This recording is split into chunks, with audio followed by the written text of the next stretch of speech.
Hello, hello. So, y'all, I'm excited. We're at episode 3, and we're gonna be talking about the whole one word idea. One Word as a book written by John Gordon and two of his friends. They came together, and the book has just taken off, and it's been, I think, 7 or 8 years now that businesses do it, companies, professional teams. It's the big thing. Did you know that 88% of people who set New Year's resolutions fail to achieve them? 88%.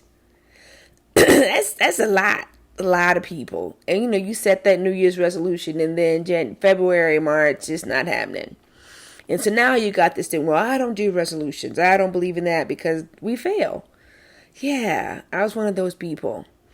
I didn't do resolutions, but I sure did journal and make a list of things and would do that. But it didn't work. I was in the 88% of people that it didn't work. So many times in our life we lack focus. We tell ourselves we need to focus, and then we set ourselves up to actually focus, but then we don't follow through. And I think it's because we lack the focus. We lack the focus because we try to do everything. For me, I would have obvious lists of things, and it was trying to fix my life and make it perfect. But that wasn't how it was supposed to work. And then it was all dependent upon me, what I had to do, and nowhere in there, nowhere in there was there, okay, I said it was the Lord, but no, it was just me. So, about 5 years ago now, there was a series of events that started about 5 years ago. All these things lined up in my life. Some stuff happened at work, that led me to ask some questions and just, look at myself, as I was really in a place where some things were negative. I didn't want them to be negative, and I didn't want to be negative. That's not who I am as a person. So I felt like life was happening to me, and I didn't have any control over what was happening around me. And it was like, no, that's not how I'm supposed to live. So that, coupled with journaling again, writing things down, and I got tired of. Here I was writing the same thing again. Here I was making the same list, and I didn't want to hear it. I got sick of myself, sick of hearing myself talk about the same thing. So it's like I have to make some changes. So those two things together, and then I came across listening to a sermon, and the sermon was talking about our inward pace, talking about the difference between striving and striding, being in a stride. As a runner, you get into a stride, and it's your pace, and you set that pace based on who you are, your ability, where you're trying to go. It has nothing to do with other people around you. People can pass you, you could pass them, but it is your stride based on what you need to do and what you need to do. And it made me think about Jesus. Well, that was the example in the sermon, but when Jesus in particular was on his way to Jairus' house, Jairus' daughter was sick, and he had sent someone to come to ask Jesus to come pray. And then while he was on his way, the woman with the issue of blood was trying to get through and just to touch the hem of his garment. She did, and she was healed. And Jesus felt that happening. And so all of this going on around him, all these people, the urgency of going to Jairus' house. And he felt the touch of the hem of his garment. The Bible doesn't say if she tugged, was it soft? We don't know. But it was definitely something that caught Jesus' attention. And so it made me think, if he could be in the middle of all of that going on with the urgency and still be calm enough on the inside to respond to this woman who just was trying to just get in and get out. It's like, Lord, if you could do it, I can do it, because you are our example and you made a way for us to have access to these things. And so I really began to seek that peace on the inside. And so I believe, as a result of, my prayer and asking for the help and the guidance and the assistance, then these things began to show up in my life, where he was showing me information, bringing me things. And one of those things was the whole one word idea. I ended up having to do it at work for something we were doing at work. Picked a word, and then each year, like I said, the last 4 or 5 years, has gotten better. But the focus that it has brought for me has been life changing. Because I like to do a whole lot of things at once, and having the one word helped me to narrow things down and really make it simple.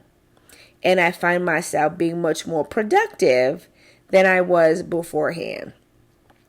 So, it's like, well, what is the one? What is it? What is it? It's, you reflect on your life. You look at what is it that's happening? Where do I need to grow? What is an area or areas of growth? Is there a way to theme those things? And then you get your word. If you need to spend more time being quiet or resting, maybe you busy. And so your word could be peace, because you're focusing on peace. Your word could be travel, because you want to get out and travel. Your word could be relationships, because you need to focus on building family and relationships. It could be discipline. Maybe you want to grow and learn. Hope. You realize that, you focus too much on the negative, but you need to focus on the positive. So you're going to hope. Your word can be anything that is an area for growth for you. This year, my word was build. I needed to build some things, and I had 5 areas that I had to build on. Probably not recommended by the authors, but that was just my way of doing things. But building was the idea. Building, and I like alliteration. So I was building my body, building my background, building my bandwidth, building my blog, and building my bridges. This is my vision board for this year with my word and my 5 areas. It was a lot, but for me, one word for you, and then focus. But as I thought about building and what I wanted to build, these 5 areas popped out. I focused on some more than others. Like, my body didn't get all of the building it needed to. I'm going to have to continue building into next year. But I made some progress. I learned some things. But I focused a lot on my bridges, which was relationship building, and my bandwidth, building my knowledge about some things, and my background. I really dug in deep into who I am so that I could start to work on my book. And the book, not written yet, but this podcast, the YouTube channel, my blog, all these things came out of me focusing on building, because I've got to build this thing. How do I build it? Well, I had to figure out who I was first. I had to figure out what I want to say and who's my audience, and all of those things came as a result of me trying to build. What I'm doing right now is a result of building. So that one word, when it comes, it has the potential to really ignite, to get you in that laser focused space, and just to transform. I mean, it's been exciting. And so I laughed in the beginning when I started hearing a one word. What? One word? Oh, that's whatever. But it really does work. When you give it the time and attention, when you put the action steps into play. He tells you to write it down, put it somewhere, put it where you can see it. It's accountable. I have it here every day. And then in my journal that I have, it is boom, right there, along with my my vision board is also there. So it's in a place where I'm reminded. Now, does it cure everything? No. But it sure does give your brain something to hang on to. It gives you, because I've got it here, it's there, and I find myself much more aware and much more prone to do the things that I've laid out, written down, that I see before me every day. It really does work. And I have to say that, my prayers are different. And I'm just much more aware of things that are around me. So how do you do this? Well, you gotta reflect. You have to pause and look at your life and say, what is it that I need? Pray about it, meditate on it, talk to family members or somebody you trust. Hey, tell me some things. What do you notice about my life? And it may hurt, but it's going to be beneficial. It's going to help you in the long run, because you want to grow, you want to change. We're talking about learning how to cope with life. When we learn how to cope with life with strategies that reduce stress in our life, that build us up, that help us to be healthy, then hope comes. Because I have this word here, because I've got this board, I'm reminded that I'm going somewhere, that I'm doing something, that I have purpose, and it's exciting. And it really has reduced my amount of stress. The things I was concerned about at work have turned around, because I am able to walk in a quiet on the inside that I wasn't able to before. There's a lot goes on in my professional life. There's always things happening, a lot of needs and stuff. And I wanted to be able to respond from a genuine place of concern and care, and not be rushed and not walk past people. Oh, I've got something to do. Oh, I'm busy. No, I want to be able to stop like Jesus did and feel the hem of my garment being touched by somebody who needs me, or somebody who I need to listen to, or somebody I need to learn from. Having the focus of one word has helped put these things in place. Like I said, no, it's not a cure-all. There's no, you have to do the work. You have to present yourself. Okay, as a Christian, where am I going? What do I need to do? Whatever your belief system is, if you are, you want to be open, you want to be in a place where you are the best that you are, and you're giving the best that you have. And so in order to give, you have to get. You have to fill yourself, because you can't give what you don't have. If you don't have the grace, if you don't have the peace, if you don't have the joy, if you don't have the love, the understanding, if you don't have that within, you can't give it to the people around you. And there are people around you who need your gift, who need what you have. So be a good steward of what you've been given. And a tool to do that is the one word idea. So I encourage you to look up Jon Gordon. He's got some videos on YouTube. The book there's an Audible. You can buy it to really, dig in deep, to just really, find out more information about the idea itself. But pause, get quiet, reflect, and see what comes to you, and go with that.